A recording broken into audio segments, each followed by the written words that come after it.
Probably a little while ago now, the internet was inundated with several trailers for various films and TV shows. Seriously, we have all year where it feels like you're waiting for some scrap of news and then all the studios think, do you know what would be great? If we released everything all at once at the busiest time of the year. Genius level ideas in Hollywood, clearly. On top of that, I've also been recovering from a cold and that slowed down my work time, so you'll have to forgive me for being ridiculously late with all these news updates. Today though, I wanted to cover the latest trailer for the upcoming Pixar film, Elio. Now, you'd be forgiven for thinking that you're experiencing deja vu, because you are, and so am I. The previous trailer for Elio launched almost a year and a half ago. Can you believe that? Apparently, scheduling conflicts due to the SAG strike and a shake-up at the company, I'd assume from poor performances, caused this film to be rescheduled for a release mid-2025. They really need to get Inside Out 2 out, huh? Well, it paid off, and with future sequel films like Incredibles 3 and Toy Story 5 in the works, fingers crossed they can continue to make new content like Elio. Because honestly, looking at this trailer, I'm very excited. My initial reaction is extremely positive. It's colourful, vibrant, funny, and unique. A simple adventure story that I'm sure will have some tear-jerker moments. Feels very classic Pixar in my eyes. Now, if I just left things off here, this would be the lamest and shortest video ever. So I'm not going to do that, and instead I'll comb through frame by frame and offer whatever thoughts I have, whether it be visual, plot ideas, or an enlightened tangent about something completely irrelevant. Seems pretty on par with me, so enough rambling and let's get started. Alright, the first shot sets the tone pretty quickly. We have a space-obsessed kid, particularly in the alien department. He's got glow-in-the-dark stars everywhere, various alien figures, a telescope, what seems to be an old cassette tape radio, and some old phone you'd probably find in one of those crazed doomsday prepper houses. The kid's got red string strewn across a corkboard, so I can only assume he's a full-on conspiracy theorist. Fair play, I'm a conspiracy theorist for a living, not in regards to outer space, but film and TV, so I can relate. Even more so when his mum's telling him he needs to meet people and make friends. Come on, Pixar. I've done enough self-reflecting with Inside Out 2.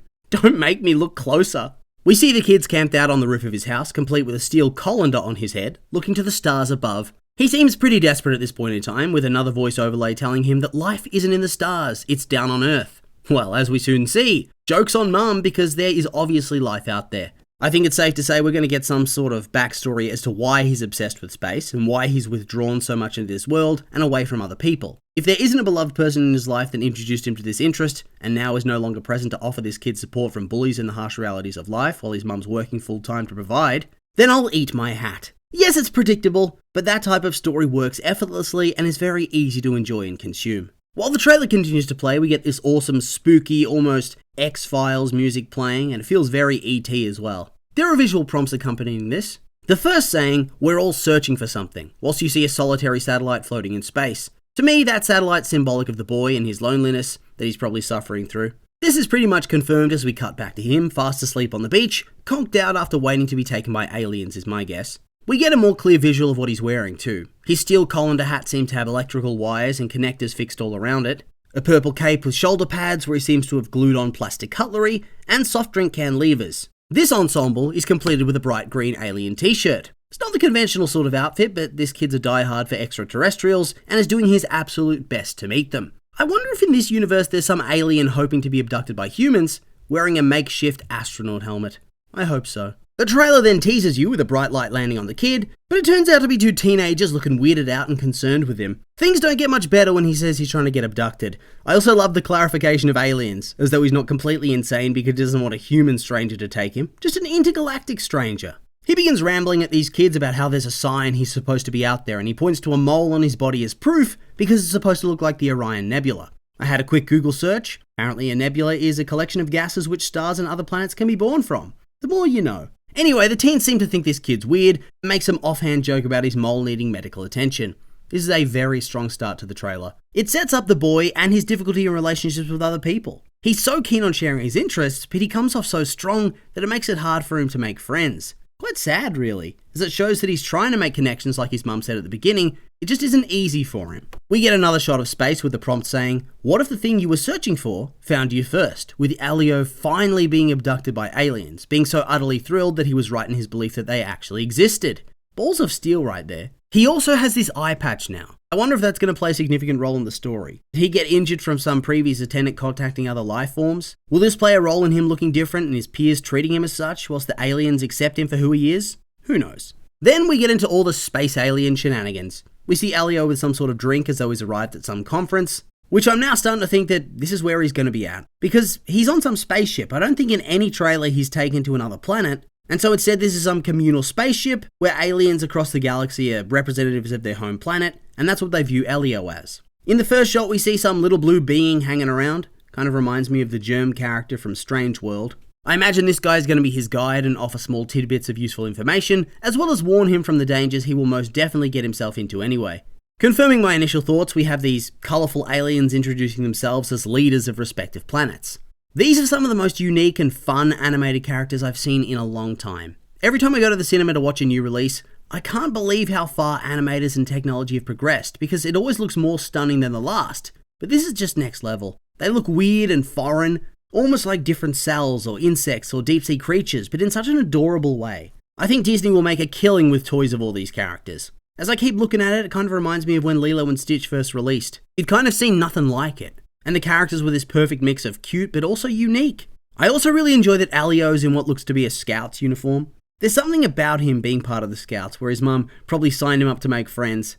It's not working out, and then he goes on this big adventure and learns all these new skills because he got abducted by aliens. Quite literally scouting the galaxy. I realise this is all intentional, I just wanted to point it out because I think it's neat. So once the leaders go around introducing themselves, they assume that because Elio is there, he must be the leader of some planet, which he hesitates, but he answers Earth. This seemingly is going to cause some big problems for him, as in the next scene, there are projections of Elio all around the space city. I assume the reason for this being a big deal is one of two reasons. Maybe the human race never really entertained the idea that aliens existed, and therefore the aliens never reached out to have a representative, or the humans have always been completely uninterested and ignored these meetings. I think it would be even funnier if there was an actual human representative and they were ignored for Elio because they didn't have that same zest for other intelligent species. We then have more shots of Elio exploring with a whole bunch of different alien species gliding past him. There's a scene with his mum, who I presume was working until some messages flashed up on her monitors stating "bring us to your leader." I wonder if this is before or after Elio's been abducted. It could be before and Elio gets taken by mistake, or Elio returned and they need him again, so that's why the messages get to her. Elio has an encounter with yet another alien. He's wearing different clothes this time, a cape and some boots, but he still has the eye patch, so this might be what I was saying before. Maybe he's gone back to Earth and has been called up by the aliens again to help with something.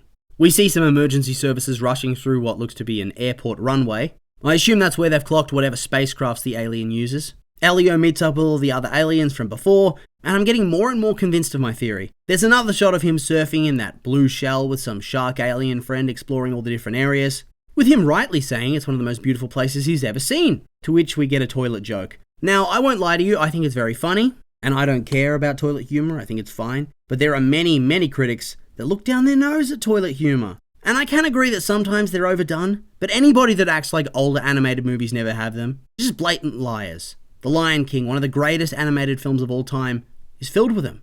Hell, even Paddington has them. There's a time and a place, and here it works, and I thoroughly enjoyed it. The last shot we finish off with is the title screen and the release window of summer 2025. Can't wait for this movie. It's got lighthearted humour, colourful characters and animation, and a unique premise. It's so good to see an original film hit all of those hallmarks with its teaser. In this era where it seems actually difficult for a studio to feel emboldened to release a new story because sequels are just so much easier to make money off of, I feel like this is a good step. As long as sequels are good stories, I have no problem with them. I'm not a sequel hater. But you need fresh stories too, and it's really important to support them, so if you can, I think you should go and see this film when it comes out. There's always going to be a new Toy Story, but think of all the new stories that you'll miss out on if you don't give this one a chance. Plus, it just genuinely looks really good, so there's that too. But of course, these are just my opinions, and I'd like to hear yours. What do you think of the new trailer for Elio? You think it looks good? Will you go and see it when it releases? Maybe not. I'm curious for your thoughts, so make sure to like, comment, and subscribe, and let me know.